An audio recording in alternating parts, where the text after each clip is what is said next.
In this recording, I'll be talking about the dynamics of intergenerational violence, which are also called generational curses in Christian circles. Well, I've explained in the previous 3 recordings, which was there was basically one teaching that I've divided into 3, because I can only record till 15 minutes with this account. So listen to it before continuing. Okay, I'll continue from here. Intergenerational violence. There is one thing that keeps people in bondage to intergenerational violence, and that's the longing for predictability. Look, I'm going to give another illustration now. Let's say you have, let's go back in time in the 1940s. You had Rick. Rick was a pupil in the classroom and he was bullied. But in spite of it, he excelled in his classes and he even went to college afterwards and he became a wealthy businessman. Some of the people of his past that used to bully him, they became upset because he became so successful.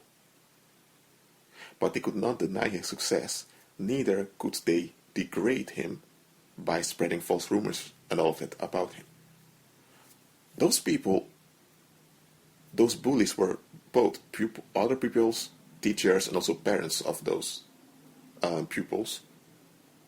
And later, when those bullies became older, their other associates, because they used to often talk about how bad they used to treat Rick. But now suddenly, they were all confronted with the success of Rick and the blessedness of Rick. And this put them into great shame. And this brought pain onto them that was legitimately theirs. Now, those bullies, they became so upset with Rick that some of them even went into witchcraft and into voodoo and all those kind of stuff in order to find a way to act out against Rick. But they noticed that they couldn't get Rick. Some even tried to assassinate Rick in person. That failed also. So those people, they had their children. But what happened, the pain that they felt against Rick deformed them so much on the inside. They were already deformed because of their abusive tendencies, but now they became more uglier and more violent. And now their children became victimized by that violence. And after a while, those children of theirs took over their tendencies. They also became bullies and violent people. What happened now? Those parents often talked about Rick, how much they hated Rick. So those children believed what their parents said, so they began to hate Rick too. Even though some of those children recognized, hold on a minute, we don't even know this Rick. We don't even know our parents. We only know what our parents has allowed us to know about them. So how can we hate a guy that we never knew for something that happened while we weren't even born yet? Anyway, Rick also had his kids. Rick became 82 years old. He passed away and his grandchildren buried him. And those enemies of Rick also had children till the 4th generation already. And after Rick was buried, one of the great grandchildren of those, of those evildoers, because I don't call them bullies anymore because they were adults when they could deem their wickedness. One of the great grandchildren of those bullies, she is 15 and she attended the burial of Rick. Now, one of the grandchildren of Rick, who is 25 at the time, she's also married with her. She has a husband and she's expecting a child soon. She notices this 15-year-old girl over there and she doesn't know who she is. So she asks her, who are you and all that?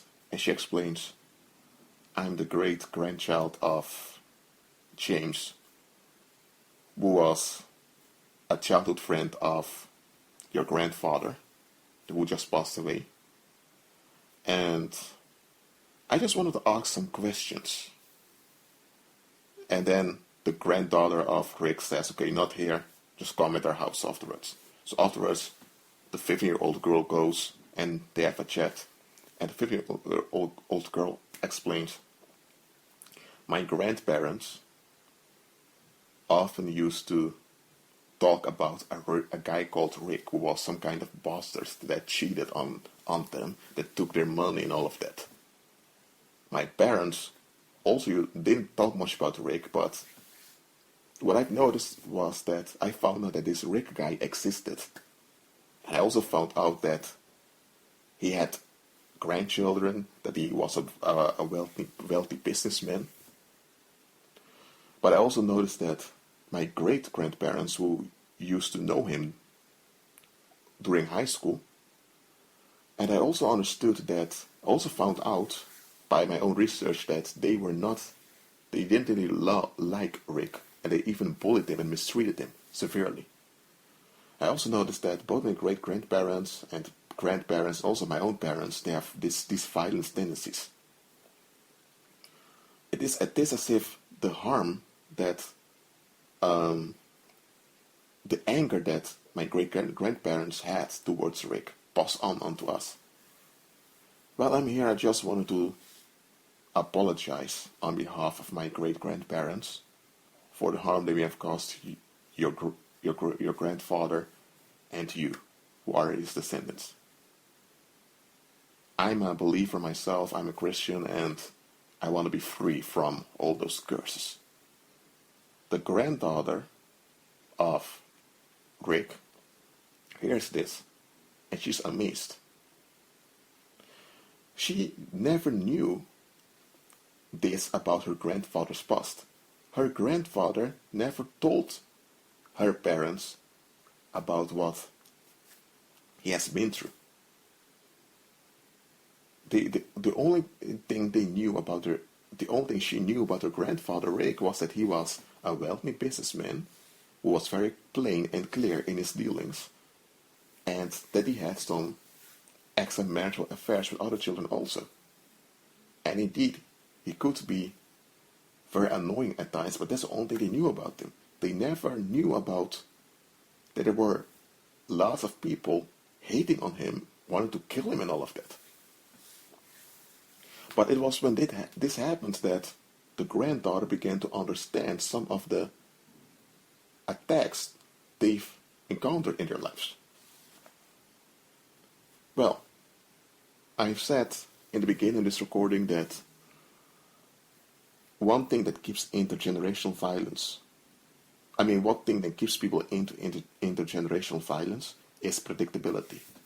Now, in this example, you have Rick and his descendants. You also have the persecutors of Rick with their descendants. Now check this out. As long as those persecutors had Rick to blame, they never had to take responsibility for their wickedness. That wickedness was harming them and also their wives, their husbands, and their own children. But because they kept on talking bad about Rick, their children knew their parents were abusive towards them. They knew their parents were bad.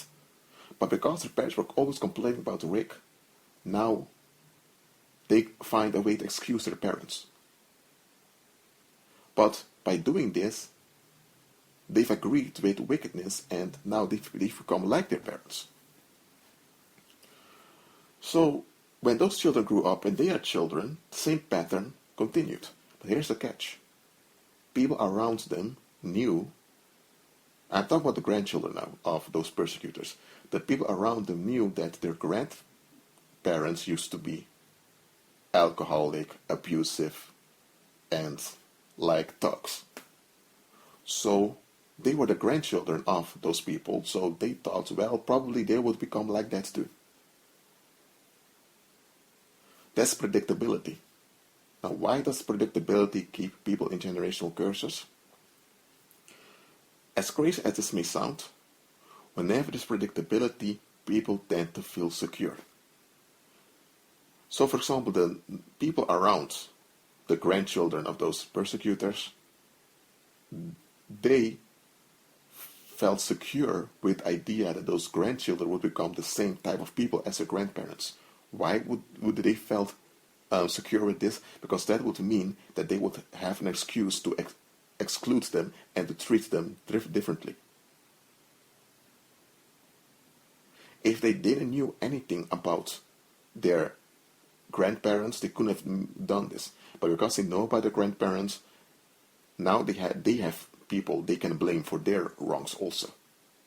That's the predictability. And those grandchildren are also now targeted with the blame of others.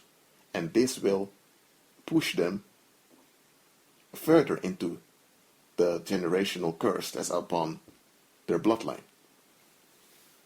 Because you need to understand this. Whenever there is some kind of spell or confusion affecting you, you will not notice it. It's other people that will notice it. And here's another thing. A lot of people will feel secure with you being under confusion. Because now all the bad attention will turn from them to you. So even if they had their own small confusions, nobody would notice them. Because it's because often people don't want to admit that they are wrong. So when people begin to focus their negative attention upon you, most likely people will not repent of it. So there is predictability here, so other people will feel secure because their darkness won't be found out. They can always refer back to you. Well, why am I mentioning this? You need to understand this, to understand how intergenerational violence operates. In order for you to be free from intergenerational violence, first you need to acknowledge that there is intergenerational violence. You need to acknowledge it. Secondly, you should have the will to want to be free from intergenerational violence. And third, you need to repent from every way of thinking. You have to unlearn anything that came as a consequence of that intergenerational violence, and you also need to unlearn anything that might continue the intergenerational violence. For example, let's say in this example you had those grandchildren having children. That girl of 15 years old was one of them. That girl, when she was 10 years old, she noticed that her family was quite insane. When her great-grandparents died at age 90, she noticed that at the funeral, her grandparents with their siblings began to fight and all of that. So she witnessed a traumatic experience, this violence among her own relatives. And that opened her eyes. So she acknowledged there's something wrong with these people. It's also affecting me. I don't want this. So she began to pay attention to the way of thinking of herself, how she thought. And she realized that many of the thoughts and ideas she had came from her parents, from her relatives, and they were not beneficial. So she began to distance herself from them. And when she began to research at age 13 why her relatives turned out that way, she recognized that it was violence that lingered around, and the violence passed on between the generations. So she recognized it and she made clear, I don't want this. She repented, and she even tried to seek forgiveness from and she couldn't ask for forgiveness to Rick itself, because Rick was already dead. But she wanted to have forgiveness from his descendants because she understood that such violence will also affect the descendants of the victim. Now, I'm not saying that you have to do that. In some instances, seeking forgiveness from descendants may be even dangerous. Just understand, intergenerational violence is often kept there because society benefits from it. Society is scared, far more scared and afraid of change, even if the change means improvement. But I'll talk about that in another recording. That's it for now. Enjoy your day. Be blessed.